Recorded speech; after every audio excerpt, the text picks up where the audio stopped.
90.4 radio 7 पर मैं हूं शिल्पी, आपका स्वागत करती हूं इस कार्यक्रम में जो बात करता है सेहत की, हेल्थ की।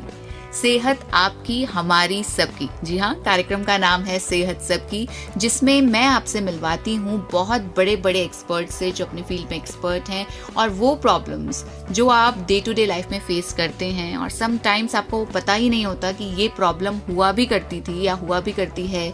उस प्रॉब्लम के बारे में जो प्रिवेंटिव मेजर्स होते हैं या कोई ट्रीटमेंट होता है, डायग्नोसिस होता है, वो प्रॉब्लम क्यों हो रही है, क्या उसके सिम्टम्स हैं, ये सारी बातें हम सेहत सबकी में आपके साथ करते हैं हमारे एक्सपर्ट्स के थ्रू। और आज हमारे साथ जो एक्सपर्ट हैं वो हैं डॉक्टर नीतू आहलूवालिया। आज हम बात करने वाले हैं यूटीआई के बारे में, सर्वाइकल कैंसर के बारे में और प्रिवेंटिव हेल्थ मेजर्स के बारे में। लेकिन उससे पहले मैं मैम का स्वागत करूंगी। Thank you so much for coming to the studio. Thank you Shilpi, thank you so much for calling me over. नमस्ते सबको, मेरी नमस्ते।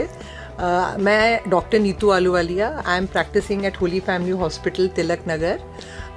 मेरे को प्रैक्टिस करते हुए ऑलमोस्ट 30 ईयर्स हो गए हैं। 30 ईयर्स या लॉन्ग टाइम। सो ग्रेजुएशन मेरी armed forces medical college Poona से हुई थी। अच्छा। फिर post graduation in gynae again from armed forces medical college Poona. Then मैंने 5 साल के लिए यूनिफॉर्म डाल के इंडियन एयरफोर्स में एज ए डॉक्टर भी काम किया। Great, that's very great. Yeah I feel proud because मैंने देश की सेवा, मैं नहीं बोल सकती सेवा, बट हाँ देश के जो ऑफिसर्स थे, जवान थे, उनकी फैमिलीज को लुक आफ्टर किया फॉर 5 ईयर। एंड फिर मैं प्राइवेट प्रैक्टिस में आ गई पिछले ऑलमोस्ट 30 ईयर से। तो ये जो आपका इतना लंबा मेडिकल करियर रहा है, उसमें आपने ये तो देखा होगा कि बहुत सारी चीजें होती हैं जो लाइफ में या सोसाइटी में बहुत कॉमन है when it comes to medical health. Absolutely, बिल्कुल। तो वो कौन कौन सी कॉमन, सबसे ज्यादा कॉमन प्रॉब्लम्स अगर फीमेल हेल्थ के बारे में बात करें तो कौन सी होती हैं?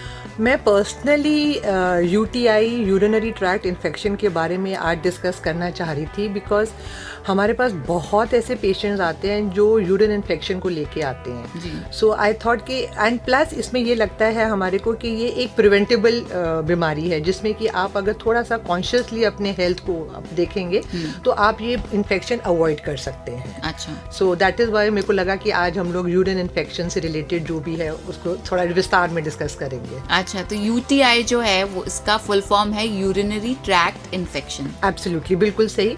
एंड इसमें नॉर्मली जो पेशेंट्स को कंप्लेंट होती है, जिसको हम डायग्नोज फिर करते हैं कि आपके यूरिनरी ट्रैक्ट इन्फेक्शन है, जिसमें कि पेशेंट को बार बार यूरिन के लिए जाना पड़ता है। अच्छा। रुक रुक के आता है, पेन होता है, टॉयलेट रोक नहीं सकती वो। सो ये जब सिम्टम्स आते हैं, और ये तो बिल्कुल अर्ली सिम्टम्स हैं, इसको अगर हम इग्नोर करेंगे तो वो फिर आपकी कमर में पीछे बैक पेन होना शुरू हो जाता है, प्लस आपको फीवर भी आ सकता है। अच्छा। या सो इसलिए जब इनिशियल सिम्टम्स ही होते हैं तो हमेशा इट इज़ बेटर कि आप डॉक्टर को कंसल्ट कर ले, जिससे कि आपकी जो इन्फेक्शन है पीछे से जाके आपके ब्लड में और आपके किडनी पे ना जाए। अच्छा। सो ये इन्फेक्शन होने को बहुत सिंपल है, बट अगर स्प्रेड आउट कर जाए इवन जानलेवा भी हो सकती है। अच्छा। मैं डराना नहीं चाह रही हूँ, please, urine infection is not जानलेवा, बट इसको इग्नोर नहीं करना। कोई सी भी प्रॉब्लम अगर कोई इग्नोर कर दी जाए तो फिर वो दूसरी प्रॉब्लम को इनवाइट कर लेती है, तो इसलिए इसको इग्नोर नहीं करना है। बट ये सिम्टम्स हों तो इट इज बेटर कि एक बारी सिंपल यूरिन टेस्ट, एक बारी डॉक्टर को दिखा के यूरिन टेस्ट कराने में फायदा है आपका। राइट। मैम, ये यूटीआई होता क्यों है? जैसे कि आपने बताया कि जानलेवा हो सकता है तब जब आपने उसके जो शुरू जब हो रहा है बिल्कुल इग्नोर कर दिए। सो होता कब है, ये बहुत ही आपने अच्छा सवाल पूछा है हमारे से, क्योंकि आम तौर जो मैंने अपनी प्राइवेट प्रैक्टिस में देखा है 100% आई वुड से लेडीज आती हैं कि मैंने गंदा टॉयलेट यूज किया, मुझे इन्फेक्शन हो गया। प्लीज आप लोग समझिए कि it is not the toilet जिससे हमें इन्फेक्शन होता है। जब आप अपना टॉयलेट या यूरिन इतनी देर तक रोक रहे हैं, अच्छा, और फिर जब इतनी देर तक रोका और आपने कोई भी टॉयलेट यूज किया तो आपको इन्फेक्शन हुआ है, टॉयलेट यूज करने से नहीं हुआ। ये मैं रिपीटेडली बार बार सबको ये समझाती हूँ कि यूरिन नहीं रोकना है आपने। अच्छा। सो अब हम ये भी नहीं कह रहे हैं कि आपको अगर टॉयलेट आया है तो आप भागते हुए टॉयलेट चले जाओ, वो भी नहीं करना है।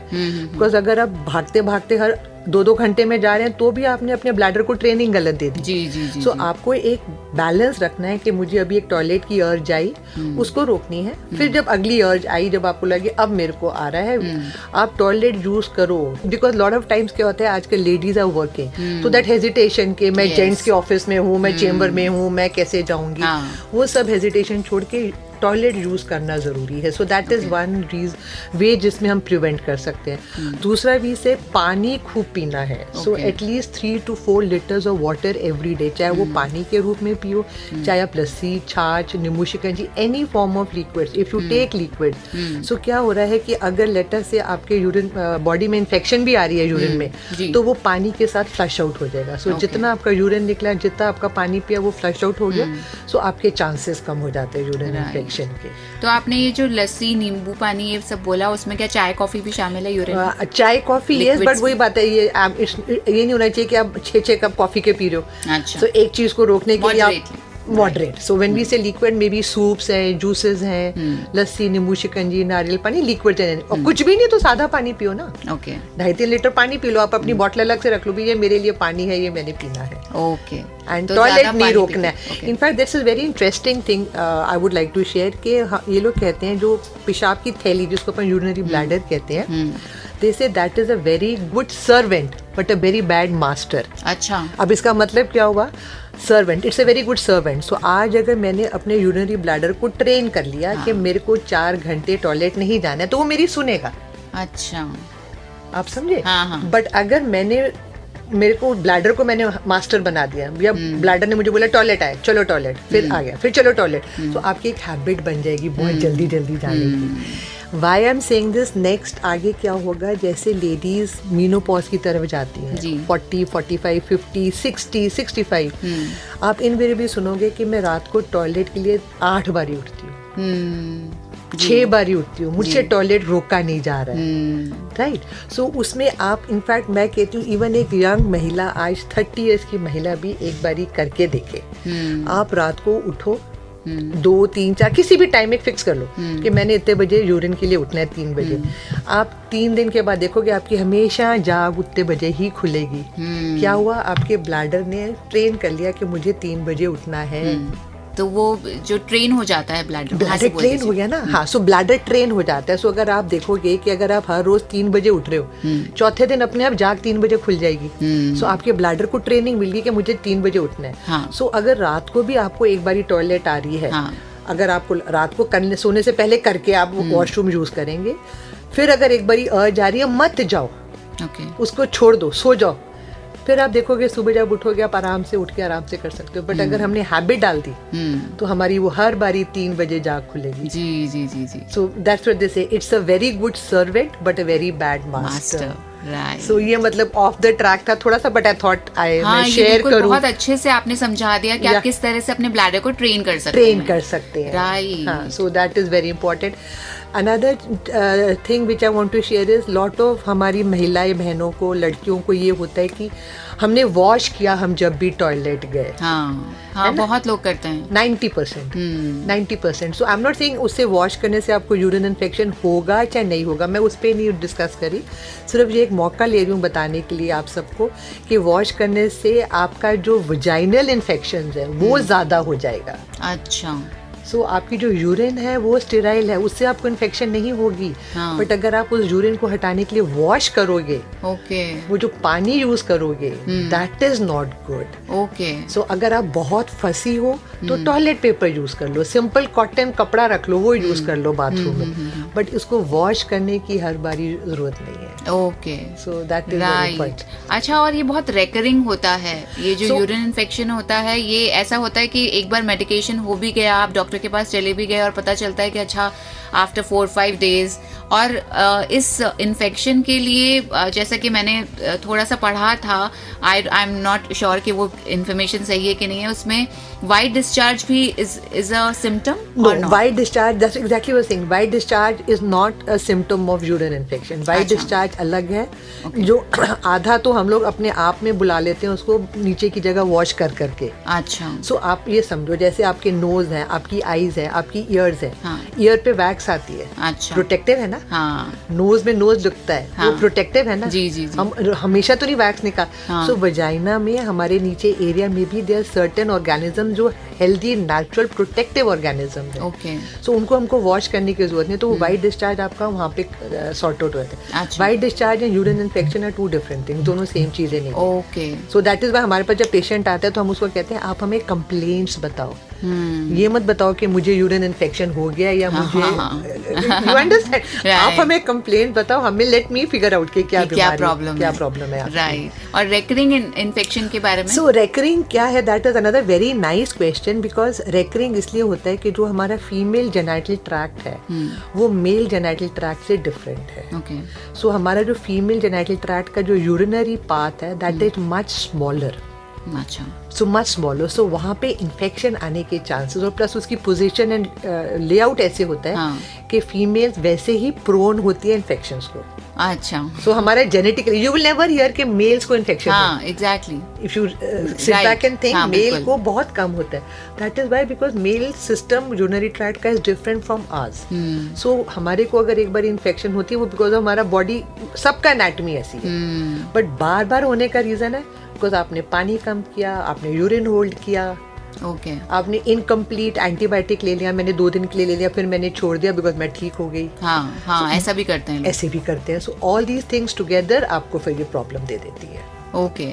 सो जब आपको ये डॉक्टर ने बता दिया कि आपको यूटीआई हुआ है, बहुत सारे लोगों का एक क्वेश्चन होता है कि क्या हम इसको नेचुरली विदाउट मेडिकेशन इसको ट्रीट कर सकते हैं या we'll have to take medicine? So see again, you naturally treat तब करते हैं, नेचुरल इज पैरेलल में चलता है। अच्छा। आज अगर मेरे को यूरिन इन्फेक्शन का डाउट हो रहा है, मेरे पास पेशेंट आया, उसने बोला मेरे को ये सिम्टम्स है, मैंने कहा यूरिन इन्फेक्शन, सो मैं भी उसको कैसे लेबल करूंगी? मैं एंटीबायोटिक या मेडिसिन नहीं शुरू करूंगी, मैं बोलूंगी पहले आप यूरिन रूटीन और कल्चर करा लो। अच्छा। रूटीन करा के मुझे आइडिया होगा कि पस सेल्स कितने हैं, डिपेंडिंग ऑन दैट पस सेल्स फिर मैं आपको गाइड कर सकती हूँ भाई ये नेचुरली जा सकता है या इसके लिए आपको एंटीबायोटिक की जरूरत है। ओके। सो बट अगर लेट्स से मेरे को एंटीबायोटिक भी देना पड़ा, मैंने एंटीबायोटिक दिया, बट नेचुरल तो फिर भी हमको करेंगे ना, हमको लिक्विड्स खूब लेना है। हाँ, वो तो हमको करना ही है, हमको टॉयलेट नहीं रोकना, वो तो साथ साथ चल ही रहा है हमारा। बट एंटीबायोटिक का कोर्स वो है हमें लेना पड़ेगा अगर इन्फेक्शन आ रहा है इतना ज्यादा। ओके।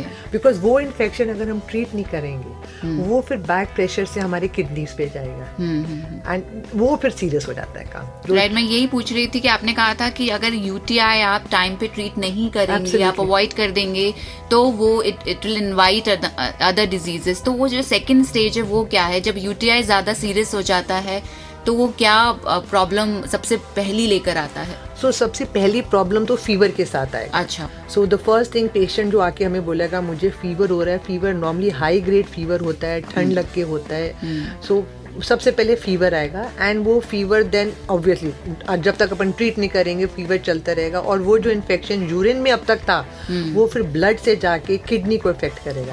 तो जो हम कहते हैं पाइलोनेफ्राइटिस हो गया, ग्लोमेरुलोनेफ्राइटिस, वो सब इन्फेक्शन फिर आपके यूरिन से जाते हैं। अच्छा। And another thing which I want to mention कि जैसे हम कहते हैं कि बार बार इन्फेक्शन क्यों होता है, सो एक कारण तो हमने डिस्कस किया था कि भी पानी कम पी रहे हैं या टॉयलेट यूज करें। बहुत common cause specially in Rajasthan is आपके पत्थर हो सकता है। अच्छा, कंक्रीट किडनी में स्टोन्स जो होते हैं। सो जो स्टोन्स होते हैं वो भी आपको बार बार बिकॉज वो एक किस्म का एक रास्ता ब्लॉक कर दिया आपका यूरिन को पास करने का। सो जब रास्ता ब्लॉक हो रहा है, पीछे यूरिन कलेक्ट हो रहा है, तो इन्फेक्शन के चांसेस ज्यादा हो रहे हैं। सो नॉर्मली हम कहते हैं कि अगर सेकेंड अटैक आ गया या थर्ड अटैक आ गया इन्फेक्शन का, तो एक सोनोग्राफी जरूरी बन जाती है। अच्छा। To find out the cause. So commonest cause is stone death. कि भी छोटा सा कंकरी है, पत्थर है, तो उस हिसाब से फिर वो भी ट्रीट हो सकता है। तो आपने राजस्थान का नाम लिया कि राजस्थान में ज्यादा होता है। राजस्थान में भी बिकॉज यहाँ पे गर्मी बहुत है, हाँ, समर्स बहुत है, हाँ, वाटर इनटेक उतना रिलेटिवली कम हो जाता है। Right. Not for any diet और anything but more so because आपने लिक्विड इनटेक, आपका फ्लूइड इनटेक कम हो जाए because of the heat and other things. Okay, diet की वजह से नहीं? No, not really speaking diet, not in our place here. Okay. अच्छा, ये यूटीआई से अगर आप लड़ लेते हो तो उसके बाद क्या क्या रेपरकशंस हो सकते हैं? मतलब आपके यूटीआई नहीं हो तो ही बेटर है, आपकी यूटीआई इन्फेक्शन हो गया तो क्या क्या ऐसे सिम्टम्स हैं जो यूटीआई से आपका ट्रीटमेंट हुआ है वो पता लगता है? जैसे कि आपको कमजोरी आ गई, या आपका रिप्रोडक्टिव हेल्थ सही नहीं है, या आपको दूसरी डिजीजेस हो सकती हैं। नहीं, they are all inter related. देखो, अगर आज मेरे यूरिन इन्फेक्शन हो गया एंड लेट्स से माइल्ड है, फिर तो बॉडी में इतना फर्क नहीं पड़ेगा, बट अगर सिवियर हो गया तो नेचुरली आपके पास वीकनेस भी आएगी, कमजोरी भी होएगी, आपको फीवर भी आएगा। अच्छा। तो all those then become inter related. Like हम कहते हैं आज अगर आपको जुकाम होगा, रनिंग नोज तो है बट सिरदर्द भी होता है ना, सिरदर्द भी होता है, बॉडी एक भी तो होता है तो सिर्फ जुकाम, फीवरिश भी लगता लगता है, फीवरिश भी लगता है. So then everything gets integrated, सारा एक साथ ही सिम्टम्स में आ जाता है. राइट. सो हमें यूटीआई के बारे में बहुत सारी चीजें पता चली. अब बात करते हैं पीसीओडी की, जिसके बारे में आपने सुना होगा और बहुत सारे लोग आज इसे फेस भी करते हैं. What is PCOD? So PCOD, अगर आप इसका फुल फॉर्म ले, polycystic ovarian syndrome. Sounds like a big word, but so when we say syndrome, इसके अंदर 4-5-6 चीजें आती हैं अलग अलग. जो सबसे कॉमनेस्ट इज मेंस्ट्रुअल इरेगुलरिटी. अच्छा. सो जिसमें क्या है, and first is menstrual irregularity, वो हम अगेन डिटेल में डिस्कस करेंगे. फिर कौन सी एज में, एज नॉर्मली ये एडोलेसेंट मतलब यंग गर्ल्स में शुरू हो जाती है 15-16 साल की एज में, एंड चलने को 15 साल के बाद ऊपर कभी तक कहीं तक भी चल सकती है, maybe even 40-45. It's can go as far. So इसमें बेसिकली मेंस्ट्रुअल इरेगुलरिटी होती है. मेंस्ट्रुअल इरेगुलरिटी क्यों होती है? एक चेन है अगर अपन इसको हम समझे. हार्मोनल, हमारी बॉडी के अंदर हार्मोन्स हैं जो एक किस्म के बैलेंस होते हैं, तो आपका पीरियड्स रेगुलर होते हैं, आपकी बॉडी स्ट्रक्चर सही रहता है. बट अगर हम इसको इसलिए अगर हमने खाना ज़्यादा शुरू कर दिया, आज मैंने वेट पुट ऑन कर दिया, ओबेसिटी व्हाट वी से, जो आजकल बहुत कॉमन हो रहा है बच्चों में. सो अगर हमने वेट पुट ऑन कर लिया, वेट पुट ऑन से क्या है, जो मेरे नॉर्मल फीमेल हार्मोन्स है वो डिस्टर्ब हो जाते हैं. अच्छा. सो अब मेरे जब ये हार्मोन्स डिस्टर्ब हो जाते हैं तो मेरे पीरियड्स डिले हो जाते हैं. अच्छा. जितने मेरे पीरियड्स डिले हो जाते हैं उतना मैं वेट और पुट ऑन कर ले. आप समझ रहे हैं, इससे साइकिल है, इंटवाइंड इनटू ईच अदर. जितना मेरा वेट बढ़ रहा है, मेरे साइकिल्स इरेगुलर हो रहे हैं, जितना मेरा साइकिल्स इरेगुलर हो रहा है उतना मेरा और वेट बढ़ रहा है. सो अब इससे क्या होगा कि आपका वेट बढ़ने लग जाएगा. अब क्योंकि इसमें हार्मोन्स इम्बैलेंस हो गए हैं, सो कॉमनली जो यंग गर्ल्स होती हैं हमारे पास, they come to us with menstrual problem कि मैम पीरियड्स बहुत डिले हो रहे हैं, महीना, 2 महीना, 3 महीना, 4 महीना, ब्लीडिंग बहुत ज़्यादा हो रही है. नॉर्मली कईयों के डिले हो रहे हैं बट ब्लीडिंग कम होती है.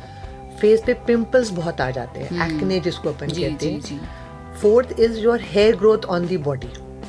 सो when I say hair growth, I am not saying हमारे बाजू की, हमारे हाथों की, हमारे पैरों की. When we say hair growth, we mean the male distribution of hair. So what happens is such girls will have extra, मतलब एक्स्ट्रा बाल आपके अपर लिप पे हो जाएगा, चिन पे आ जाएगा, मिड लाइन पे आ जाएगा, ब्रेस्ट के अराउंड आ जाएगा.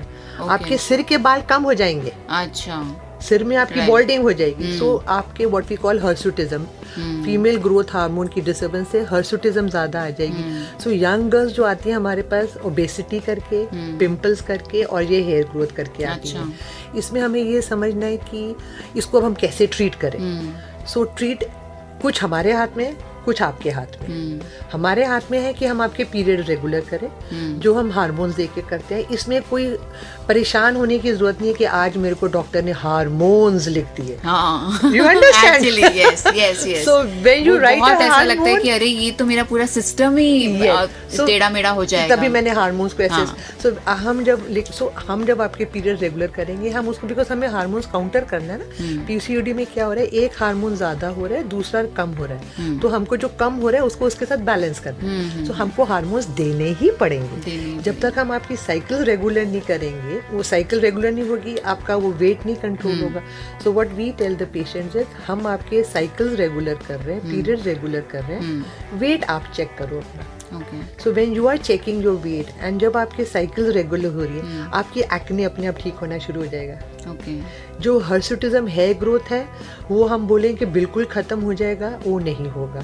उसके लिए आगे चल के मे बी आप अगर हफ्ते में, लेट्स से 2 हफ्ते में एक बार ही ब्लीचिंग करा रहे हो, तो वो आपका 3 हफ्ते में हो जाएगा. बट अगर बहुत ज्यादा हेयर ग्रोथ है तो आपको रिमूवल बाय डिफरेंट वेज से कराना पड़ेगा. सो ये this is regarding the menstrual irregularity. Then the next thing which PCOD can cause is infertility. Infertility means जहाँ पे आपकी प्रेगनेंसी नहीं हो रही है. प्रेगनेंसी क्यों नहीं हो रही है? बिकॉज आपके हार्मोन्स तो सारे डिस्टर्ब हो गए जी. एक लेडी जो महीने में एक बार ओव्यूलेट करती है, ओव्यूलेट मीन्स एग प्रोड्यूस करती है जिससे कि वो कंसीव कर सकती है ना. अब पीसीओडी में क्या होता है, वो आपका एग बनता ही नहीं है. अच्छा. सो आपका जब एग ही नहीं बन रहा है तो फिर कैसे आप कंसीव कैसे करोगे? सो एक स्टेज के बाद वो स्टेज आती है जब पेशेंट मैरिज के बाद कंसीव की प्रॉब्लम से आता है. पीसीओडी से आपको अबॉर्शंस की भी प्रॉब्लम ज्यादा हो सकती है.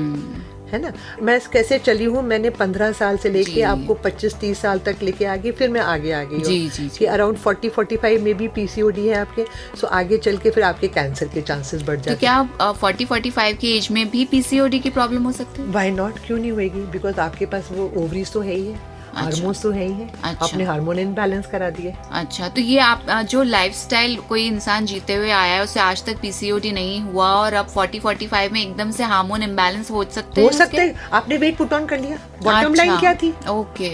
सो बॉटम लाइन क्या है, जो मेजॉरिटी जैसे आपने वेट पुट ऑन किया आपके पीसीओडी।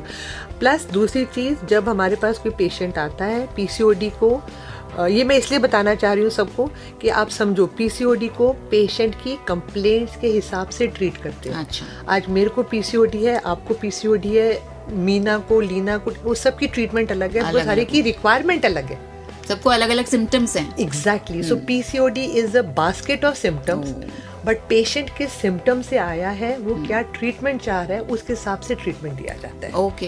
अच्छा, आपने बात करी कि आप पीरियड्स रेगुलर नहीं है, तो आपने दोनों बार बात करी कि पीरियड्स लेट हो रहे हैं। क्या पीरियड जल्दी आना भी पीसीओडी का एक सिम्टम हो सकता है? नहीं, पीसीओडी में जल्दी आना सिम्टम होता ही नहीं। पीसीओडी 80% इज लेट आते हैं, मे बी 40 डेज, 50 डेज, 60, 70 कितना भी जा सकता है, एंड ब्लीडिंग हैवी होती है। अच्छा। That is the common 80%, but एक एक्सट्रीम सॉर्ट ऑफ पीसीओडी होती है जिसमें ब्लीडिंग कम हो सकती है। अच्छा।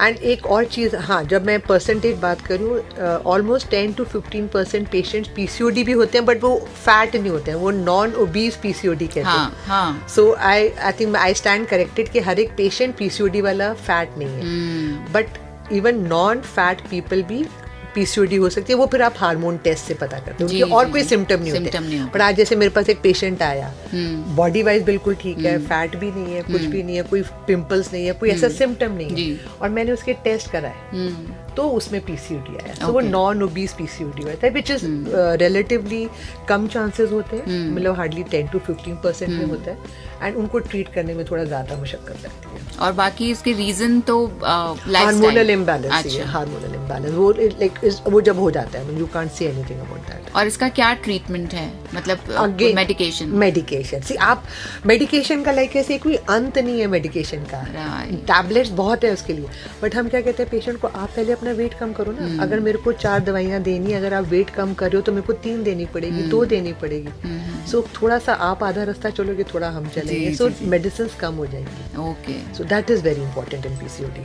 अच्छा, और ये जो पीसीओडी है ये मेंटल हेल्थ से भी रिलेटेड है क्या? क्योंकि मैंने देखा है कि बहुत सारी जो यंग गर्ल्स हैं, जो ओबीज हैं, पीसीओडी है, और वो ऐसा कहते हैं कि मैं I am going through depression and stress है. So what is the connection?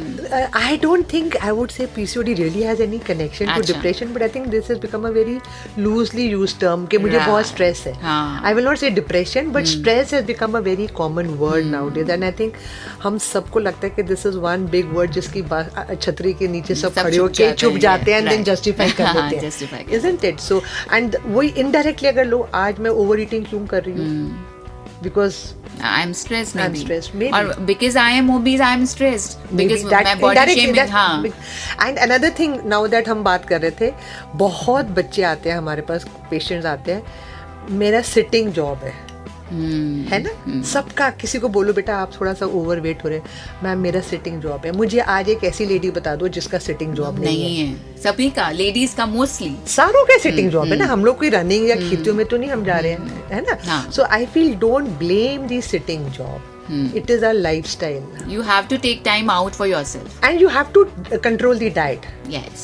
So it is 70% is diet. So don't blame your sitting job. हम लोग क्या है, एक बहाना ढूंढ रहे हैं किसी को ब्लेम करने के लिए, तो हमने अपने जॉब को ब्लेम कर दिया. Right. Isn't it? आप मुझे अपने दिल पे हाथ रख के, सब जो मेरे को सुन रहे हो, कितनों का सिटिंग जॉब नहीं है, सबका है. Right. So स्टूडेंट्स का भी है, पढ़ना है बैठकर, सबका है. सो आप ये देखो, नहीं हम खाते कुछ नहीं है, आपने अपने ऑफिस में 2 कप कॉफी पी ली, शुगर वाली कॉफी पी ली, 2 बिस्किट खा लिए, you are sorted for the day. खूब सारे कैलोरीज हो गया ना बराबर. So that's the reason. अच्छा, ऐसा भी होता है क्या कि I have seen many ladies complaining that you know I was not into eating before 30, लेकिन अब 40 के अराउंड, 45, 50 के around, like I can not control my urge to have food.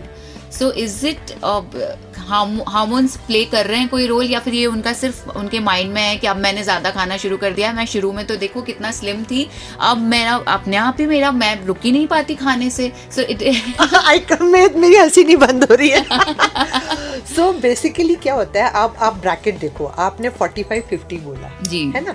अब 45-50 में क्या होता है, हार्मोनल तो डेफिनेटली प्ले कर रहे हैं, हाँ, है ना, बिकॉज आप अब पेरीमेनोपॉज की तरफ जा रहे हो. अच्छा. So that hormones are going down now. जो हमारे फेमिनिन हार्मोन्स थे they are going down. So perimenopause में वो फेज आती है वेयर आप डेफिनेटली मेंटली अनस्टेबल होते हो टू सम एक्सटेंट. बट आप अनदर सी, हर एक चीज का बहुत सारे पहलू होते हैं, सिर्फ एक हार्मोन्स को नहीं हम ब्लेम कर सकते, राइट.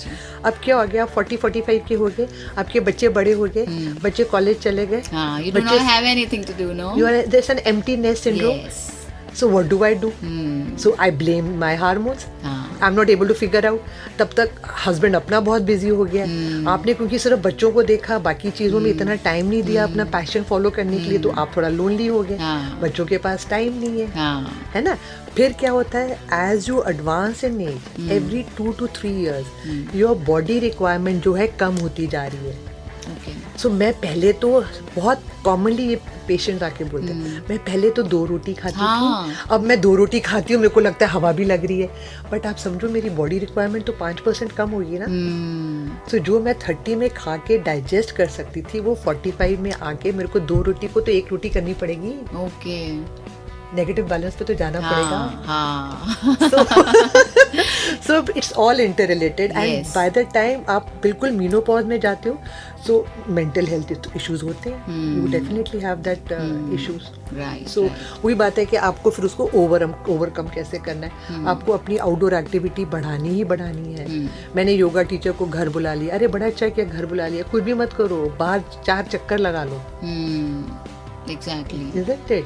तो आपने बताया हमें कि पीसीओडी जो है वो उसके क्या क्या लक्षण हो सकते हैं, कौन से एज ग्रुप्स में हो सकता है, और क्या कॉमन लोगों की मिथ है इसको लेकर, और क्या कॉमन लोगों के विचार हैं, और क्या ट्रीटमेंट है, इसके बारे में बताया. ये हो ही ना, जैसे कि आपने लाइफस्टाइल के बारे में बताया कि आप एक्सरसाइज कीजिए, और इसके अलावा 2-3 चीजें और अगर आप हमारे लिसनर्स को टिप्स दे सकें कि आप पीसीओडी से आप इस तरह से बच सकते हैं.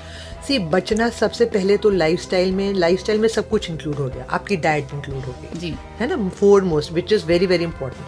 सो डाइट में आपको नेगेटिव बैलेंस में जाना ही पड़ेगा. सो आपको, चाहे मैं और इलाबरेट डिटेल में बता रही हूँ, हमें मीठा नहीं खाना है. वो चाय में चीनी, दूध में चीनी, हम हलवे खा रहे हैं, हम नहीं खाने हैं, उसमें कोई एक्स्ट्रा ताकत नहीं है, तो वो सब आपको अवॉइड करना पड़ेगा. फिजिकल एक्टिविटी करनी पड़ेगी. कुछ भी नहीं है तो घर पे खड़े होके आधा घंटा म्यूजिक लगा के आप घर पे खुद कर सकते हो. बाहर जाने की भी जरूरत नहीं है. So you need to do that. Third, आपको पॉजिटिव रहना पड़ेगा. आई एम श्योर हमारे सारे श्रोता, सारे सब मोटिवेशनल स्पीकर्स को सुनते हैं, फॉलो करते हैं, बट हम लोग कहीं क्या कर रहे हैं, सुन के फिर भूल रहे हैं. सो ये बहुत इम्प्लीमेंट नहीं कर रहे हैं. Believe me, life is very beautiful. हम लोग उसको नहीं समझ पा रहे हैं. किसकी लाइफ में दुख नहीं है, इज़न्ट इट? बट आप, क्योंकि मे बी हम लोग डॉक्टर्स हैं, तो हम दूसरों का दुख देख के इसको समझ पा रहे हैं. जी. कि आज हमारे पास जो है बहुत है, बहुत है. जिस दिन हम वो समझ जाएंगे, पॉजिटिव हमारे में आ जाएगी ना, पॉजिटिविटी, तो अपने आप कुछ भी आएगा नहीं. बिल्कुल, नथिंग. ये आपने बहुत खूबसूरत बात कही कि किसकी लाइफ में गम नहीं है. मेरा गम कितना कम है, दुनिया में कितने गम है. बहुत कम है, बहुत कम है. सो हम जिस दिन ये शुक्र, मैं कहती हूँ सुबह से उठ के भी आप शुक्र करो. मैं उठी, आंखों से देखा, आंखें बंद करके उठ के देखो. मैं उठ के गई, मैंने उठ के मेरे बच्चे के लिए खाना बनाया. मेरा बच्चा सही है, मैं खाना टिफिन लेके स्कूल जा पा रहा है. कितना बड़ा एक ग्रैटिट्यूड फील करना चाहिए, थैंकफुलनेस. सो जब हमारे अंदर वो आ जाएगी, सो आई थिंक पॉजिटिविटी के साथ अपने आप तो 90% हेल्थ खत्म होगी. पीसीओडी तो बहुत छोटी सी चीज है. राइट. अब बात करते हैं सर्वाइकल कैंसर के बारे में, जो बहुत ही ज्यादा कॉमन होता है फीमेल्स में, और इसके जो सिम्टम्स हैं वो भी मोस्टली नहीं कैच में आते हैं. तो इसके बारे में पहले बताएं कि सर्वाइकल कैंसर क्या है, इसे सर्वाइकल क्यों कहा जाता है. सो सर्वाइकल कैंसर बेसिकली हम समझे जो हमारा शरीर है, बच्चेदानी जिसको हम कहते हैं, उसमें 2 पार्ट्स होते हैं, एक को हम यूट्रस कहते हैं, एक को हम सर्विक्स कहते हैं। अच्छा। सो जो सर्विक्स है उसको लेके सर्वाइकल कैंसर वर्ड आया है। सो ये जो हमारा सर्वाइकल है, ये सर्वाइकल सर्विक्स कैंसर को कवर करता है। अच्छा। एंड सर्वाइकल कैंसर के सिम्टम्स होते हैं, वो नॉर्मली आज तक किसी ने मिस नहीं किए, तो मैं उसकी डिटेल्स में जाना नहीं चाहती। अच्छा। हाँ, चाहे वो बच्चेदानी का भी, यूट्रस का भी, उस पर नहीं अपन डिस्कस करेंगे। सो बेसिकली इन्होंने स्टडीज में पाया है कि एक ह्यूमन पैपिलोमा वायरल इन्फेक्शन है, जो इन्फेक्शन होने से आपको सर्वाइकल कैंसर के चांसेस बढ़ जाते हैं। अच्छा। सो हम बोले कि कैंसर को अवॉइड कर देता है ये वैक्सीन, नहीं, आप समझो इसको। पर जिस चीज से कैंसर हो रहा है उस वायरल इन्फेक्शन को हम क्लीन मतलब फाइट कर रहे हैं, तो आपको कैंसर नहीं होगा। अच्छा।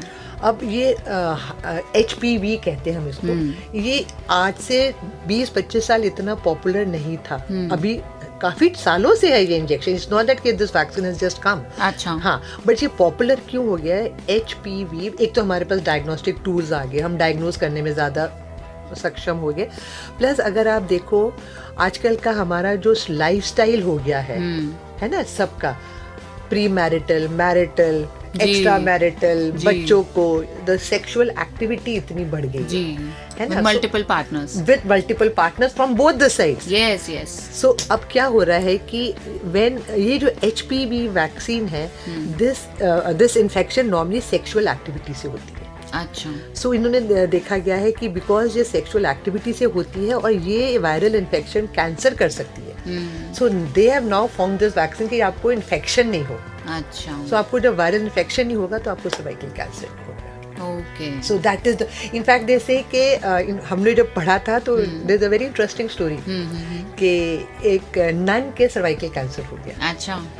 Okay, this I'm talking like maybe few hundred years back. So जब नन के सर्वाइकल कैंसर हुआ, इन्होंने कहा हो ही नहीं सकते, बिकॉज नन तो कभी सेक्सुअली एक्टिव हो ही नहीं सकते। राइट। देन जब इन्होंने पीछे जाके उसकी हिस्ट्री ली, so she was active once upon a time. Okay. So that is the whole thing. So having said that, so basically vaccine 9 years की एज से शुरू करते हैं, लड़कियों को लगता है। Okay. 9 to 14 years में 2 इंजेक्शन लगते हैं, एंड अगर हम 14 के ऊपर चले जाते हैं, 14 to 45 जो अभी हमारे गायनिक ऑब्स्टेटिक सोसाइटी ने बोला है, सो देन 3 इंजेक्शन लगते हैं। ओके। सो उससे फिर आपका ये इन्फेक्शन कवर हो जाता है, जिससे आपको कैंसर नहीं होगा। Okay.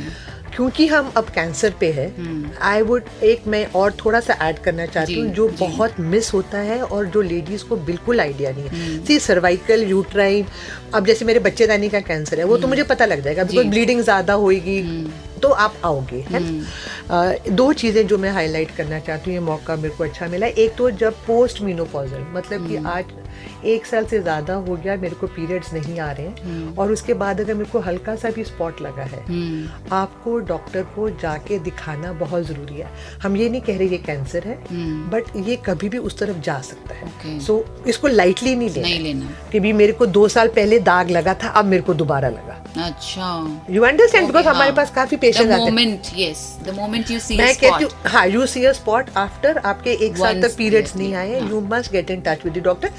Again I am saying, हर पेशेंट इसके को सर्जरी की जरूरत नहीं होती है, किसी चीज की जरूरत नहीं होती है, बट एक बार डॉक्टर ने सोनोग्राफी कर ली, सब कुछ नॉर्मल है, घर जाओ, शांति रखो। सो एक ये पोस्ट मीनोपॉजल ब्लीडिंग जिसको हम कहते हैं। Second is ovarian cancer. अच्छा। Now what is ovary? आज हमारी फीमेल जेनिटल ट्रैक्ट में एक यूट्रस होता है, लाइक आई सेड, यूट्रस के साथ सर्विक्स होता है, 2 ट्यूब्स होती हैं, नलकी जिसको अपन कहते हैं, 2 अंडेदानी होती है। अच्छा। अंडेदानी को ओवरीज कहते हैं हम।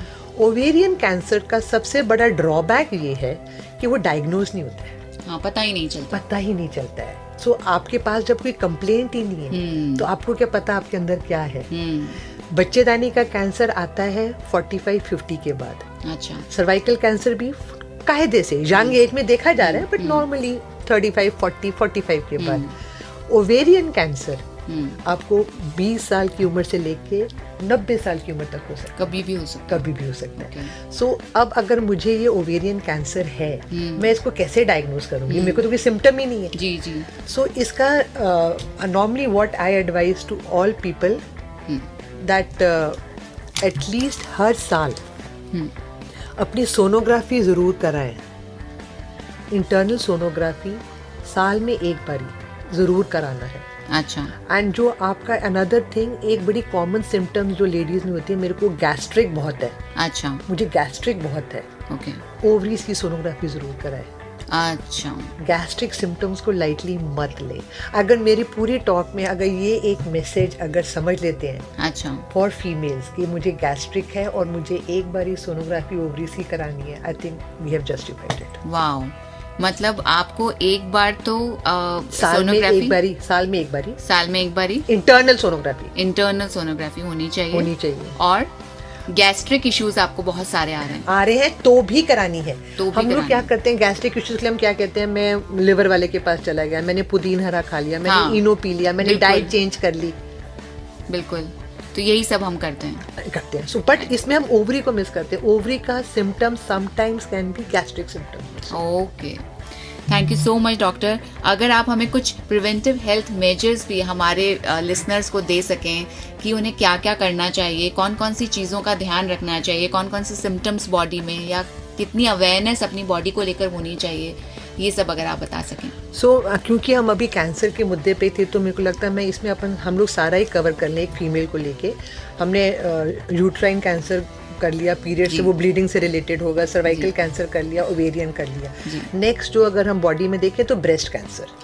सो breast cancer is another thing जो किसी भी एज में आ सकता है, मतलब 15 साल 18 साल से लेके आगे 90 साल तक, तो किसी एज में। इसको डायग्नोज प्रिवेंशन कैसे है, कुछ नहीं है, आप अपनी ब्रेस्ट को अपने आप एग्जामिन कर सकते हैं। जब एग्जामिन करना होता है लेट के या बैठ के, पल्प ऑफ द फिंगर्स, ये आप अगर इससे आपको एग्जामिन करना होता है पूरी ब्रेस्ट को सब तरफ से। अच्छा। सो दोनों ब्रेस्ट को अगर आपने 15 दिन 20 दिन में, महीने में भी एक बार ही कर लिया, अच्छा, वो सही रहता है। एंड मैं अपने सब पेशेंट को ये कहती हूँ, अगर आज आप खांसी जुकाम के लिए भी किसी लेडी के पास गए या किसी डॉक्टर के पास गए, उनको बोलो सर मैडम मेरी एक बारी ब्रेस्ट भी एग्जामिन कर लो। अच्छा। सो इसी बहाने आपने एवरी ईयर आपने अपना ब्रेस्ट एग्जामिनेशन करा लिया। अच्छा। अच्छा, आपने बताया कि पल्प ऑफ द फिंगर से आपको ऐसे कर, तो आपको क्या फील होना चाहिए? अंदर कोई गांठ फील हो जाएगी, स्वेलिंग फील हो जाएगी। अच्छा। तो वो तो आपने अपने लेवल पे कर लिया, तभी हम कहते हैं 15-20 दिन, महीने में जब भी नहाने गए आपने अपना एग्जामिन कर लिया। और कहीं ना कहीं साल में एक बार तो आप डॉक्टर को विजिट करते ही, इजंट इट? कभी फीवर है, कभी कमर दर्द है, कुछ भी है, आप गए हो तो उनको बोलो सर मैडम मेरा एक बार ब्रेस्ट भी एग्जामिन कर दो, मेरा चेकअप ड्यू है। तो उन्होंने भी जब अगर एग्जामिन कर लिया, उन्होंने प्रोफेशनली आपको एग्जामिन कर लिया जी, आप समझे, उन्होंने अगर उनको कुछ लगेगा तो वो आपकी मैमोग्राफी या सोनोग्राफी करा देंगे। और इसमें भी अगर आपकी फैमिली हिस्ट्री है कि मेरी मदर को, मेरी मासी को, मेरी सिस्टर को कैंसर ब्रेस्ट है, सो आपको चेकअप हर साल कराना चाहिए। अपनी फाइल खोलो, is very simple, because breast cancer, uterine cancer, ये सारे बहुत ट्रीटेबल है अगर हम अर्ली स्टेज पे डायग्नोज करें। सो आप अपने साल में एक बारी जब भी गए अपना चेकअप कराए एंड यू आर सॉर्टेड। हर साल मैमोग्राफी नहीं करानी चाहिए। अच्छा, नहीं करानी चाहिए। क्यों नहीं करानी चाहिए? बिकॉज उसमें इतनी रेडिएशन होती है कि वो अपना नुकसान करेगी। सो अगर हिस्ट्री है आपकी, आपने मैमोग्राफी करा ली, वो 3 साल तक आपका निकल सकता है। अच्छा। सो मैमोग्राफी हर साल नहीं, बट हाँ एग्जामिनेशन मे बी सोनोग्राफी, सोनोमैमो जिसको अपन कहते हैं, वो करा सकते हो आप। एंड अगर आपके family history of ovarian cancer है, सो आपको ब्रेस्ट और ओवरी दोनों चेकअप कराते रहना चाहिए, बिकॉज ये दोनों इंटर रिलेटेड होते हैं। अच्छा। सो आपने ब्रेस्ट भी करा लिया और आपने ओवरी भी करा ली, अपने दोनों साथ के साथ होगी। सो ये तो कैंसर को लेके होगी। प्लस सर्वाइकल कैंसर को हम अगर अर्ली डायग्नोज करना चाहते हैं, बिकॉज लेट डायग्नोसिस में तो अगर हम बोले तो पेशेंट आके बताएगा मेरे डिस्चार्ज है, स्मेल है, ब्लड स्टेन्ड है, हस्बैंड या कॉन्टैक्ट का सेक्स के बाद मेरे को ब्लीडिंग होती है। These are not good sign, specially post sex अगर ब्लीडिंग हो रही है, that's not a healthy sign. Again आपको डॉक्टर के जाना चाहिए। ये आपके लेट स्टेजेस में आ रहा है। अच्छा। एंड सर्वाइकल कैंसर को अर्ली स्टेज में डायग्नोज करने के लिए हम लोग पैप स्मीयर बोलते हैं। सिंपल टेस्ट है, ओपीडी प्रोसीजर है, आप जाओ, जैसे हम लोग इंटरनल एग्जामिनेशन करते हैं उतनी सी देर में आपका वो टेस्ट हो जाता है। सो वो जो सर्विक्स के आसपास जो पानी होता है उसमें से सेल्स निकाल के हम कैंसर को रूल आउट करते हैं। अच्छा। So it's a simple test, 1 in 3 years भी आप कर लोगे तो यू आर सॉर्टेड। अच्छा। सो हमारा कैंसर के हिसाब से हमने वो सब सॉर्ट आउट, ये हो जाता है हमारा। अच्छा। नेक्स्ट जो चीज़ बहुत कॉमन है, बिकॉज आजकल क्या हमारी सबकी लाइफ एक्सपेक्टेंसी बहुत बढ़ गई है ना? पहले तो 60-70, अब तो you can understand. So calcium is very very important. Okay. So आपको ये समझना है, लेडीज आती है हमारे पास अगर आप सही रहेंगी तो आप घर चला सकती हैं। इसमें कोई वो शाबाशी नहीं है कि मैंने उसको गोली दे दी, मैंने उसको खाना खिला दिया, मैंने, because you are the pillar of your house, isn't it. आपको अपना ख्याल खुद रखना है, किसी ने नहीं रखना है। आपने अपना ख्याल अपने घर वालों के लिए रखना है। सो कैल्शियम लेना बहुत जरूरी है, स्पेशली अगर आप मीनोपॉज में चले गए। आज अगर मैं मीनोपॉज में आ गई, चाहे मैं 40 में आई मीनोपॉज में, चाहे मैं 50 पे आई, पर बाय 40-45 आपको अपना कैल्शियम शुरू कर देना चाहिए। विटामिन D3 सप्लीमेंट शुरू कर देना चाहिए। अच्छा, that is very important. Multivitamin मैं इसलिए कहती हूँ ले लो, कोई भी मल्टीविटामिन अक्रॉस द काउंटर जो भी आपको लेना चाहिए, बिकॉज हम लोग इतनी डाइट नहीं ले सकते जी। हम क्या है पूरा बोल फ्रूट्स का खा सकते हैं। आई एम नॉट प्रमोटिंग, मैं ये नहीं करी दवाइयाँ खाओ, बट आई एम सेइंग कि जो आज का हम सबका लाइफस्टाइल है, हम क्या करें, हमारा लाइफस्टाइल ही ऐसे, या तो हम मोजी सुबह हम स्प्राउट्स भी खा रहे हैं, हम ड्राई फ्रूट्स भी खा रहे हैं, हम हेल्दी सीड्स भी खा रहे हैं, नहीं है तो एटलीस्ट बेसिक मल्टीविटामिन एक ले लो आप, बी कॉम्प्लेक्स का। कैल्शियम लेना ही लेना है, स्पेशली अगर आप मीनोपॉज में चले गए। मीनोपॉज के बाद कैल्शियम लेना मैंडेटरी है, बिकॉज अभी आपको नहीं पता लगेगा। आपको ये पता लगेगा व्हेन यू आर 65, 75। आपने सुना होगा वो चलते चलते गिर गई, वो गिरी कैसे, पैर नहीं मुड़ा, हड्डी अंदर से ही क्रैक कर गई। ओके, सो आपको कैल्शियम लेना बहुत जरूरी है, विटामिन D3 लेना बहुत जरूरी है। इसके लिए कोई टेस्ट कराने की जरूरत नहीं है। D3 का टेस्ट करो, क्यों कराओ, खाओ ना सैशे। अच्छा, ओके। D3 हम तब कराएं जब मेरे को लगे कि यार ज्यादा प्रॉब्लम है, मुझे कितने टाइम तक देनी है। Okay, you understand. बट अगर मैं रूटीन में आज से शुरू कर रही हूँ तो D3 का सैशे खाओ, 15 दिन में एक बारी खाओ, महीने में एक बारी खाओ, वो depending that you can consult your doctor. So dose वो आपको बता सकता है। एक जो बहुत ज़रूरी अनदर थिंग जो पोस्ट मेनोपॉजल लेडीज को करवाना चाहिए, BMD, बोन मिनरल डेंसिटी हम लोग कहते हैं। सो उसमें क्या है, एक तो हम कैल्शियम से अपनी बोन्स को स्ट्रॉन्ग कर रहे हैं, बट कैल्शियम भी कुछ हद तक ही अब्जॉर्ब होती है। आफ्टर मीनोपॉज कैल्शियम भी अब्जॉर्प्शन खत्म हो जाती है। अच्छा, सो BMD जो है वो हमारे को बताएगा कि मेरे को कितनी कैल्शियम के अलावा किस किस चीज की जरूरत है। So there is a whole basket of medicine. अच्छा, कि भी अब ये वाला टैबलेट है या ये वाला इंजेक्शन है, व्हाटएवर। सो BMD बिकम्स इम्पोर्टेंट। तो चाहे साल 2 साल में एक बारी। ओके। एंड BMD कुछ नहीं है, it's a sort of an x ray. अच्छा, हार्डली मतलब 20 मिनट भी नहीं लगता है। अच्छा, सो वो एक करवाना BMD आज की तारीख में, दैट इज इम्पोर्टेंट। अच्छा, तो आपने हमें बहुत सारे टेस्ट के बारे में बताया, पैप्स के बारे में बताया आपने, हमें BMD के बारे में बताया आपने, और आपने इंटरनल सोनोग्राफी के बारे में बताया। मेमोग्राफी हर साल नहीं करानी चाहिए, उससे रेडिएशन होता है। आप ब्रेस्ट चेक तभी करा लें जब आप डॉक्टर के पास जा रहे हैं, अपने स्पेशलिस्ट को बोल दें।